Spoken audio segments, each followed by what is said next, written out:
Raise your hand if you relied on public libraries, stay-at-home parents, after-school programs, family, or friends growing up. That's the invisible load in action, the ultimate patchwork that can help this world keep running. We've talked about women controlling their own money and making sure that they enter relationships where the domestic load is not just on a woman, but it's split equally between a man and a woman, like cleaning the dishes, doing the laundry.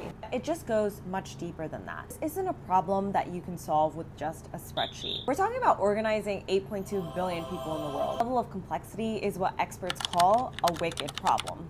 And not the wicked that you would think. A wicked problem is a huge issue. Think about like climate change or poverty or world hunger. There is no single right answer to solving this because of the interconnectedness of all issues. Also, incomplete information from different cultures and conflicting values. It's important for us to look at it as chipping away at a problem rather than solving it with one solution. And one way that they propose this is using a collaborative framework. How do we use community in order to make sure that we can redistribute the burden rather than making it fall on just one person? That's why it's important for women to be financially independent. That's why it's important for us to ensure that domestic labor doesn't just fall on a woman and it's equally distributed.